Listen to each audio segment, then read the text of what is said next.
Olá, alunas e alunos da disciplina Biodiversidade, Interações entre Organismos e Ambiente. Vamos para a nossa segunda semana de aula e vamos abordar sobre biomas, biogeografia e ecologia de paisagens. Então, o que fizemos ou o que estudamos até hoje? Na semana passada, nós abordamos os principais conceitos da disciplina e que nortearão os demais tópicos que vamos trabalhar. O que é biodiversidade, quais são os seus níveis e, por fim, vocês fizeram uma atividade em que deveriam escrever sobre o porquê a biodiversidade é importante, entregando essa atividade no Moodle após assistir o material didático, os vídeos e ouvir o podcast que foi recomendado. Nessa semana nós vamos falar sobre os padrões globais de diversidade, falar sobre os biomas e reinos biogeográficos, variação temporal e espacial da diversidade, como que as atividades antrópicas interferem na biodiversidade, falar um pouquinho sobre fragmentação de hábitat e ecologia de paisagens e, por fim, falarmos sobre corredores. Vocês podem discutir as atividades em grupos ou realizar individualmente. De qualquer forma, mesmo se vocês fizerem em grupos, com auxílio de colegas e vocês estão discutindo, vocês precisam entregar individualmente. Então, quando a gente fala de padrões globais de biodiversidade, a gente sempre pensa sobre quais aspectos a diversidade biológica se distribui no planeta Terra. Então, o primeiro deles é a radiação solar, de forma que a gente já observa que há uma diferença na distribuição da diversidade biológica no globo terrestre, sendo que as regiões equatoriais, então a 0 graus de latitude, nós temos uma densa floresta, então uma riqueza de espécies maior e maior variedade. E conforme vamos aumentando as latitudes, nós temos paisagens menos complexas. Isso se deve ao primeiro aspecto que quando nós falamos, que é sobre a radiação solar. Então nós temos que o planeta Terra ele tem uma leve inclinação e o movimento de rotação ao redor do Sol faz com que os raios solares atinjam perpendicularmente à superfície terrestre próximo ao Equador e nas regiões próximas ao polo. Então, conforme vai aumentando a latitude, de forma que nas regiões polares os raios solares são mais distribuídos sobre a área e vão atravessar um percurso maior na atmosfera, de forma que a produtividade desses ecossistemas pode ser menor, devido à menor radiação solar. Quando a gente fala de produtividade, a gente vai trabalhar lá no módulo de ecossistemas, mas já adiantando, a produtividade faz referência, num aspecto primário, à produção de biomassa, em consequência da fotossíntese realizada pelas plantas. Então, por isso, a radiação solar acaba sendo um fator extremamente importante para determinar a distribuição da diversidade biológica no globo terrestre. De forma que a gente sabe que o ar quente ele é menos denso que o ar frio, então ele sempre vai subir. Então na superfície terrestre, o ar frio ele vai ser aquecido pela superfície e esse ar quente ele sobe. Então a gente vai ter essa movimentação do ar. O ar quente sobe para a atmosfera terrestre, se expande e resfria. Ao resfriar, ele vai formar as nuvens. Dependendo do resfriamento, do processo, o ar frio vai descer, ou então a gente vai ter a precipitação na forma de chuvas. Agregado à questão da localização do globo terrestre, nós vamos ter o seguinte: vamos ter a formação das células de Hadley.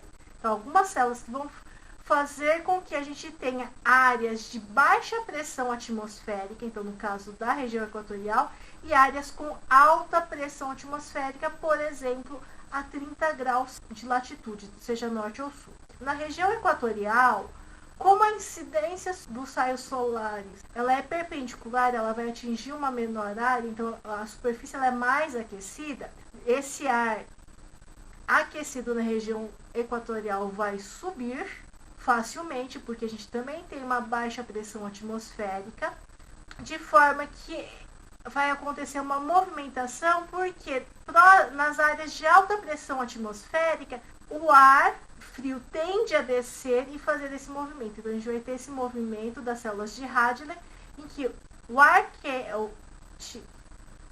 aquecido pela superfície terrestre no Equador vai subir, porque é uma região de baixa pressão atmosférica, vai percorrer a atmosfera resfriando e vai descer na região próxima a 30 graus, que é a região de alta pressão atmosférica. E essas células vão se formando pelas zonas no planeta Terra. Então, por exemplo, as áreas de baixa pressão atmosférica, a gente vai ter precipitação abundante em todas as estações do ano. Áreas de alta pressão atmosférica, em geral, vão ser áreas secas em todas as estações do ano, que equivale muito próximo às áreas de savana e de deserto. Abaixo das zonas de baixa pressão atmosférica, a gente tem informação das células de Fehlt, que a gente tem um movimento de ar em direção à região polar, seja o ar que está aquecendo sobre a superfície ou esse ar frio na atmosfera em direção à região polar, formando as células polares. Então, a gente tem nas células de Fehlt o ar sendo aquecido próximo à superfície terrestre e o ar frio indo em direção à região polar. Na região polar, a gente tem uma área de alta pressão atmosférica com uma precipitação extremamente escassa, com essa de ar circulando na região polar, que a gente chama de célula polar. Nas regiões em que o ar está sendo aquecido, no caso das células de Hadley, o que nós temos? Um verão úmido e seco, então são as regiões temperadas. Então, a gente tem uma zona de verão úmido e inverno seco, que são as regiões temperadas. Então, a precipitação ela está também relacionada à questão da radiação solar e a localização nas zonas.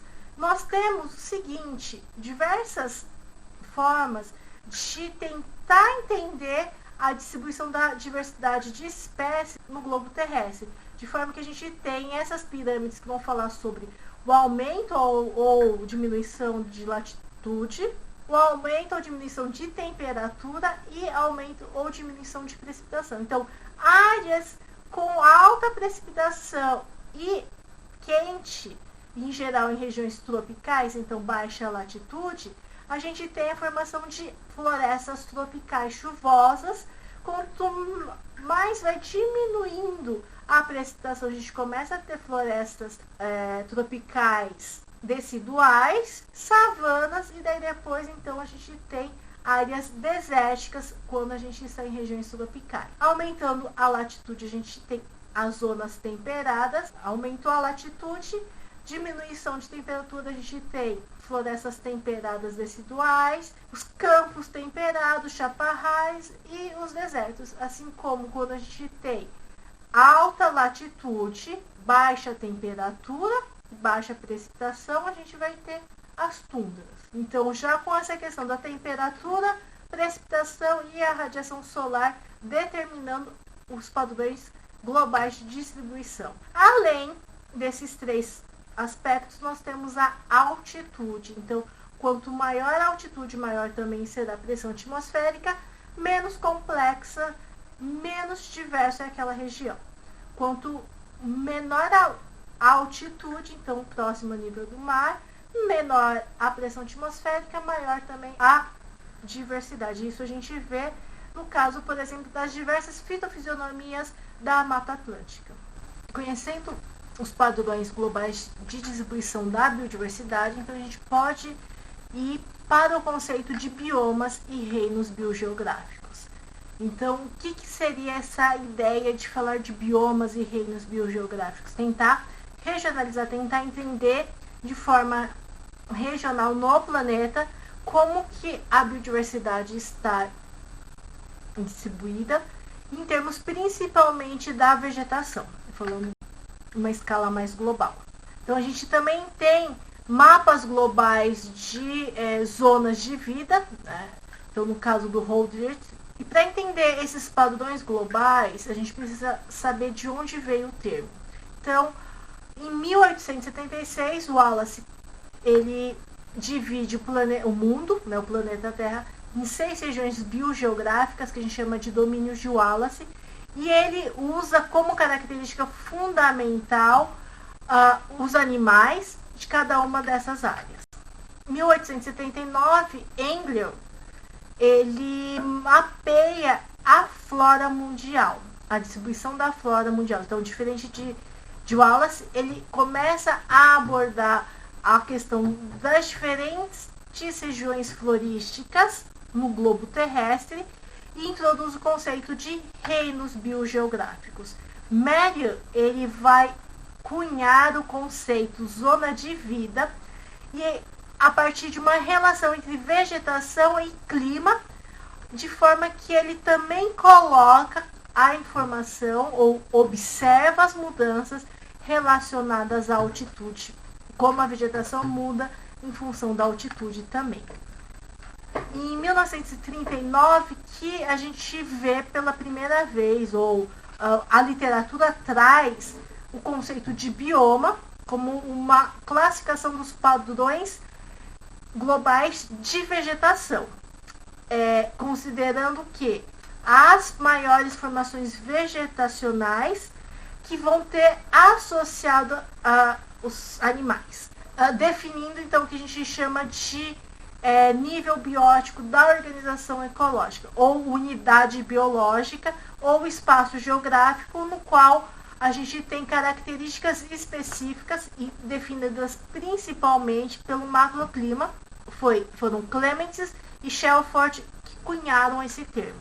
Holdridge ele é bastante famoso por causa desse esquema em que ele consegue sistematizar a distribuição global da biodiversidade em termos de um esquema em que a gente tem as províncias relacionadas à precipitação anual, à umidade relativa e às regiões em função da latitude, que vai influenciar o potencial de evapotranspiração e também colocando nesse esquema a altitude. Ele também ainda consegue sistematizar aquilo que a gente já tinha comentado sobre as zonas de alta e baixa pressão atmosférica, que vai definir o que a gente vai estudar como os biomas, ou ainda como ele coloca como as zonas de... Então ele faz essa sistematização. Gould, em 1947 e 1953, publica trabalhos relacionados a reinos florísticos, agrupando as espécies vegetais e animais em termos de processos de coevolução, abordando o que a gente fala das barreiras topográficas. Então, por exemplo, da região paleo-indo-malaio com a região boreal, a gente tem uma grande barreira topográfica. A mesma coisa, a região antártica, a região sul-africana com a região paleotropical africana.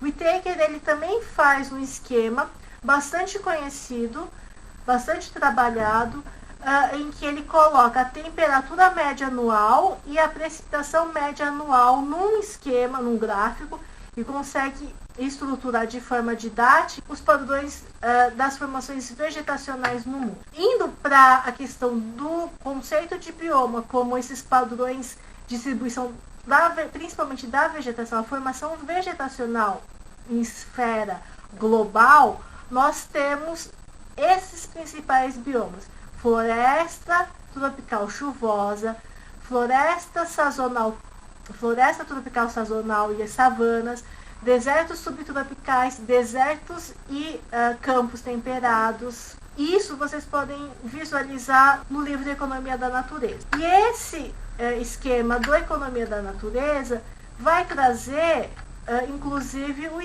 o diagrama do Whittaker, vejam, no caso da savana. Então a gente tem a questão da temperatura e precipitação definindo essa formação, esse bioma que é a floresta tropical sazonal e a savana.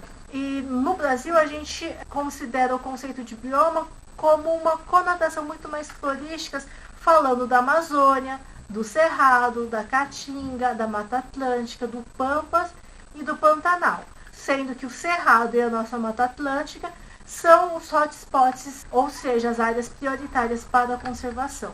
A gente também tem que considerar que a distribuição da diversidade biológica ocorre também em relação ao tempo e ao espaço. Então, dependendo da escala espacial ou temporal, nós vamos ter padrões e processos distintos. Então, por exemplo, conforme a gente vai ampliando a nossa área, os processos vão se tornando mais amplos. Então, enquanto numa área muito mais restrita, a gente trabalharia, por exemplo, infestação de patógenos, distúrbios naquele ecossistema, numa escala espacial global, a gente trabalharia, por exemplo, mudanças climáticas. Se fosse uma questão temporal, em torno de 1 a 10 anos, a gente teria, por exemplo, regimes de fogo, sendo que numa macro escala a gente vai estar trabalhando, por exemplo, com as eras glaciais e interglaciais. Falando das respostas bióticas, isso é interessante porque no planejamento territorial a gente trabalha um dos fluxogramas de pressão, estado e resposta. Então, uma resposta biótica, a gente vai ter processos ecossistêmicos. Então, a produtividade, a competição, a questão da especiação, extinção, migração, numa macro escala temporal de milhares de anos e uma escala espacial bastante ampla. E nisso a gente vai ter o que? As formações. Então, quando a gente fala dos biomas, a gente está falando de uma vegetação mais global, numa escala, formações que se estruturaram ao longo de milhares e milhares de anos. Quando a gente fala de fitofisionomia, os subtipos, a gente está falando em escalas de centenas de milhares de anos. E quando a gente começa a falar, por exemplo, da composição de herbáceas, falando de fitofisionomia, a gente já está falando em escalas de 5, 10, 20 anos. E uma questão interessante, até desse artigo publicado em 2012, a gente tem uma associação entre a diversidade de plantas e a diversidade de línguas no mundo, demonstrando, inclusive, não somente que a diversidade de plantas, ela pode ser associada à diversidade biológica como um todo, ou seja, áreas com maior diversidade de vegetais, nós temos uma diversidade também maior de animais, mas também da questão da diversidade cultural para nós seres humanos. E a questão da distribuição vegetacional também é importante quando a gente fala dos serviços ecossistêmicos. Então, nas formações mais complexas, de maior diversidade, nós temos um valor dos serviços ecossistêmicos prestados muito maior, em torno de mais de 10 mil dólares por hectare por ano, enquanto áreas de menor diversidade, nós temos valores dos serviços prestados quase próximos a zero, entre 0 e 100, demonstrando novamente como a diversidade ela é um fator importantíssimo para, inclusive, a questão da resiliência, da capacidade de suporte e, por fim, da prestação de serviços ecossistêmicos. E quando falamos da interferência antrópica, a gente não tem como fugir da curva de crescimento da população humana. Hoje, talvez, decorrente da pandemia, a gente vai ter algo muito parecido com o que foi o período da peste, em que a gente teve uma redução da população humana. Então, veja que a gente vinha com um aumento. Com a peste, a gente teve uma redução da população e ela volta a aumentar.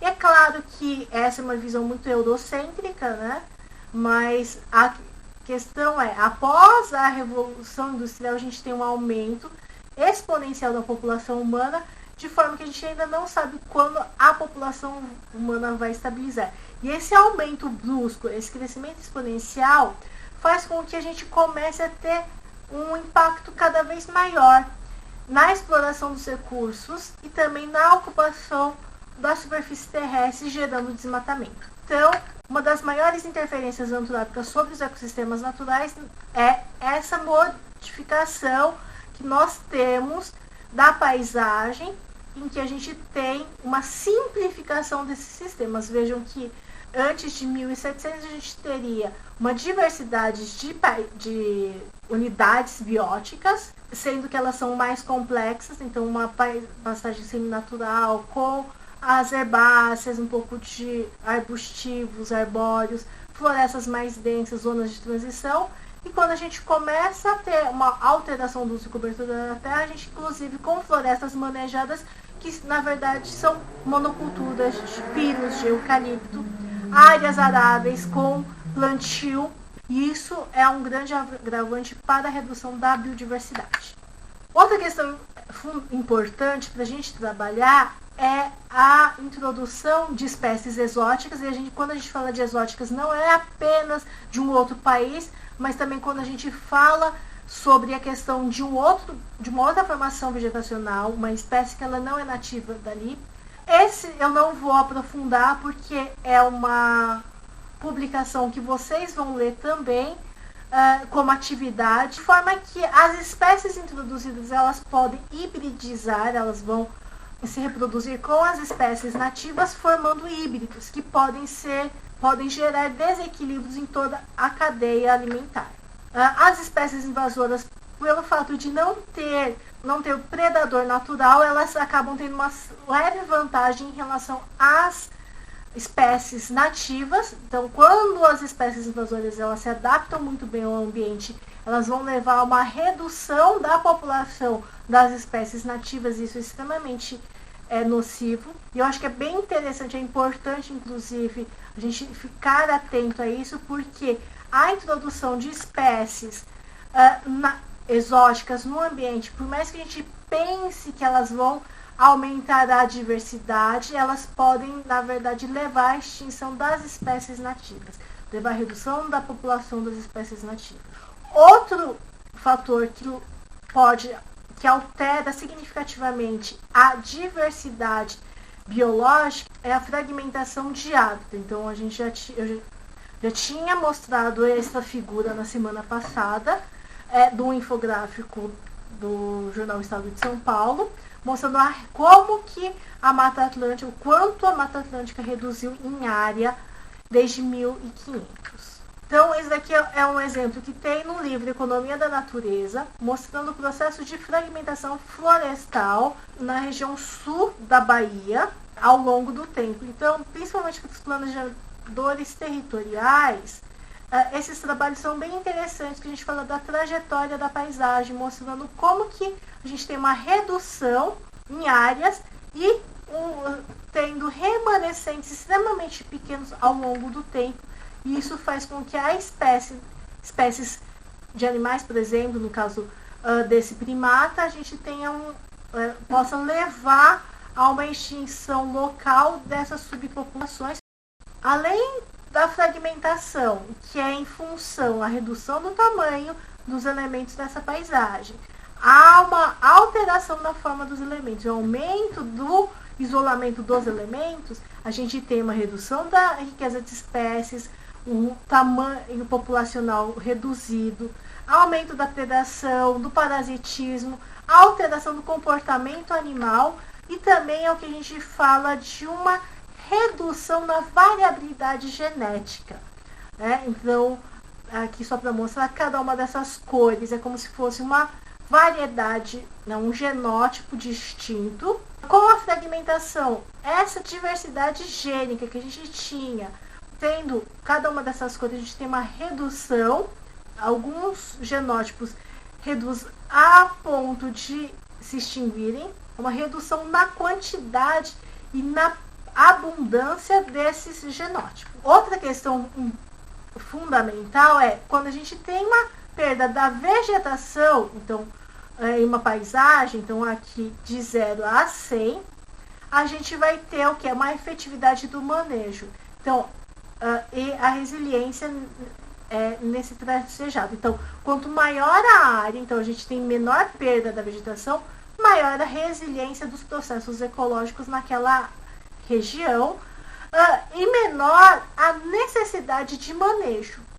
Até um ponto em que a gente tem uma redução da vegetação em que a resiliência ela é totalmente alterada, ela cai bruscamente. É nesse ponto que a gente vai ter uma necessidade, um manejo mais efetivo.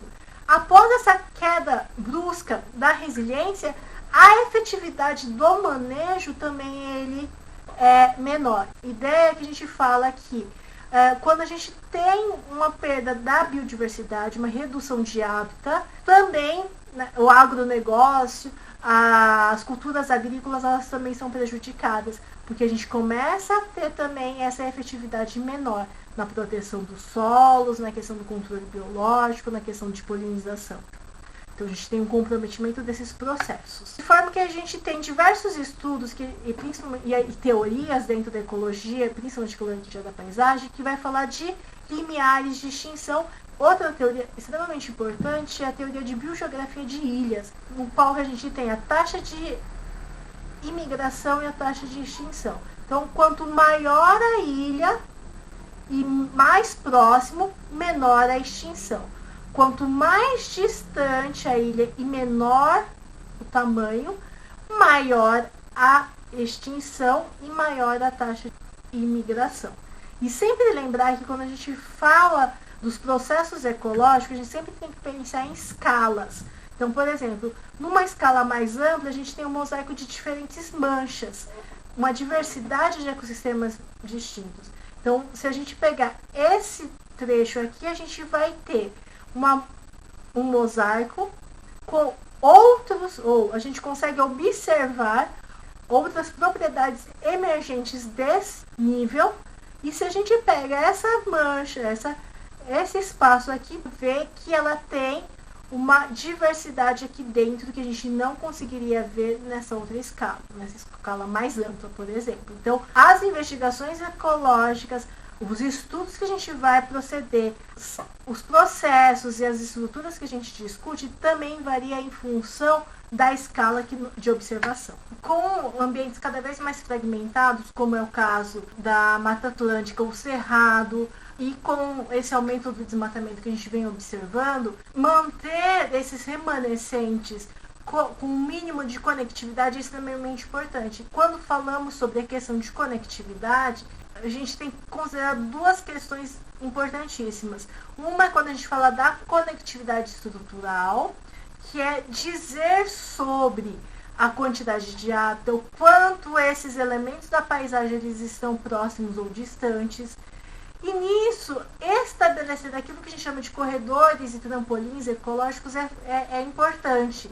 Assim como a composição da matriz. Então, se eu tenho remanescentes imersos numa matriz urbana, numa área urbana, o deslocamento das espécies nessa matriz é diferente se ela for uma agrofloresta, se for uma área rural, por exemplo. E temos ainda aquilo que a gente chama de conectividade funcional, quando efetivamente esses corredores e trampolins vão facilitar ou permitir o deslocamento das espécies. Então, como corredores, a gente teria esse exemplo da mata ciliar ao longo de um rio, esses remanescentes mais lineares. Então, os trampolins são esses fragmentos menores, essas manchas menores, que ela não consegue manter a população lá dentro, mas ela facilita e permite o deslocamento dos indivíduos nessa paisagem. Por fim, para essa semana, os conceitos, o conteúdo era esse. Vocês têm lá no Moodle a atividade, o questionário para fazer. Qualquer dúvida, entre em contato comigo pela ferramenta Mensagens ou postem as dúvidas de vocês no fórum. Bons estudos e boa semana. Nos vemos no nosso encontro síncrono, que tem a função de plantão de dúvidas.